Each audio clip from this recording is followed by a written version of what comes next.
সমাজের মধ্যে যারা নিচু শ্রেণীর তারা সমাজের মধ্যে অধিপতি হয়ে যাবে, টাকা পয়সার মালিক হয়ে যাবে।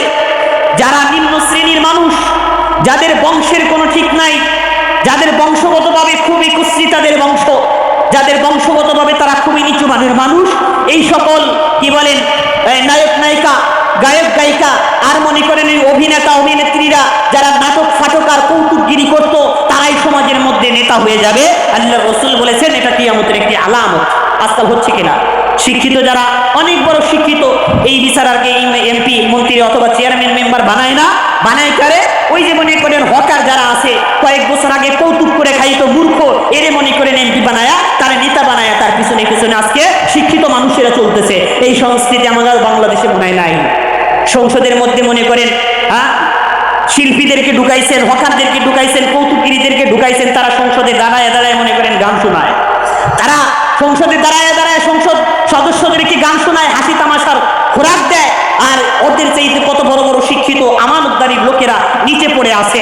এটা কিয়ামতের ভয়ঙ্কর একটি আলামত। রাসূল বলেছেন এরকম পরিস্থিতি যখন আসবে তখন তুমি নিজেকে গুটায় নাও, তোমার শরীরের মধ্যে দুনিয়া যেন স্পর্শ করতে না পারে, এই সকল পাপ কর্ম যেন তোমার আত্মাকে নষ্ট করতে না পারে, তুমি তোমার জীবনকে, তোমার আত্মাকে, তোমার আখিরাতের জীবনকে সংরক্ষণ করে নাও। হাদিসের মধ্যে আসছে, মুসলিম শরীফের 8 নম্বর হাদিস, জিবরাইল আলাইহিস সালাম রাসূলের কাছে আসলেন, রাসূলকে জিজ্ঞাসা করলেন ইয়া রাসূলুল্লাহ কিয়ামত কবে হবে? আল্লাহর নবী বলেন কিয়ামত সম্পর্কে একমাত্র জানেন আল্লাহ, আপনি যে প্রশ্ন করছেন আপনার চাইতে বেশি আমি জানি না। তখন জিবরাইল বললেন তাহলে কিয়ামতের কিছু আলামত আমাদেরকে বলেন। তখন রাসূল বলেন কিয়ামতের একটি আলামত শোনো, আনতালিদাল আমাতু রাব্বাতাহা, সমাজের মধ্যে মা তার সন্তানের দাসী হবে, সন্তান তার মা বাবার গুরু হবে, গুরুরা শিক্ষিত জনেরা নিচু শ্রেণীর মানুষদের বস হবে। যখন এই পরিস্থিতি হবে তখন ভাববা কিয়ামত খুব কাছে আসছে। এই হাদিসের অর্থ হলো আনতালিদাল আমাতু রাব্বাতাহা, একজন বাদী, একজন মা তার মনিবকে জন্ম দিবে, মানে সন্তান মায়ের অভিভাবক হবে, সন্তান মায়ের বস হবে, মনিব হবে। এর মানে হলো সন্তানেরা মা বাবার সাথে এমন ব্যবহার করবে যেন দাস দাসী হয়ে গেছে। আজকাল এরকম হচ্ছে কিনা? সন্তানরা যখন একটু বড় হয়, তাদের গেট আপ যখন বেড়ে যায়, তখন মা বাবা ভয় পায়, আইরে সন্তানের লোকে যদি উঁচু গলায় কথা বলি, যদি আমারে ভাত কাপড় না দেয়। মায়ে ভয় পায়, ওই বেটার বউরেও পর্যন্ত ভয় পায়, যেহেতু আমার সন্তানের বউ, এর লোকে যদি একটু বেয়াদবি করি, আমার সন্তানের মন যদি খারাপ হয়ে যায়, আমারে যদি বৃদ্ধাশ্রমে ফেলায় আসে। এরকম অসহায় মা বাবার জীবন চরিত্র আমাদের জীবনে আছে না ভাই? দুনিয়ার মধ্যে বহু আছে। আল্লাহ রাসূল বলেছেন এরকম যখন আসবে তখন ভাববা কিয়ামত খুব কাছে চলে আসছে।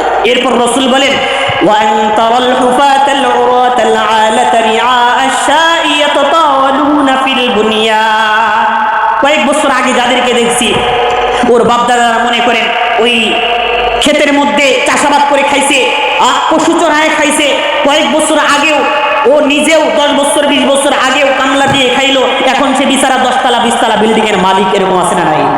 নিম্ন শ্রেণীর মানুষেরা, রাখালেরা, যাদের পায়ে জুতা ছিল না, যাদের পরনে কাপড় ছিল না, এই সকল নিম্ন শ্রেণীর মানুষগুলো সমাজের মধ্যে বিল্ডিং বানানোর ক্ষেত্রে প্রতিযোগিতা করবে, আর যারা সততার জীবন নিয়ে থাকে তারা বড় লোক হইতে পারবে না, তারা গরিব হয়ে যাবে। আজকাল সমাজের মধ্যে দেখেন, অবশ্যই ভালো কিছু লোক আছে, তবে শতকরা কয়জন? 100 জনের মধ্যে হয়তো 10% লোক আছে যারা ভালোভাবে সৎভাবে ইনকাম করে, হালালভাবে ইনকাম করে বড় লোক হয়েছে। আমাদের সমাজে যাদেরকে বড় লোক দেখেন, হয়তো আমরা অনেক কিছু দেখি না, অনেক কিছু আড়ালে থেকে যায়। আপনি গণনা করতে যান কয়জন ভালোভাবে বড় লোক হয়েছে? অধিকাংশই 9-6 আর কালো টাকা দিয়ে বিল্ডিং এর মালিক হয়েছে। খোঁজ নিয়ে দেখেন। তো রাসূল বলেছেন এরকম পরিস্থিতি হলে কিয়ামত খুব কাছে চলে আসছে।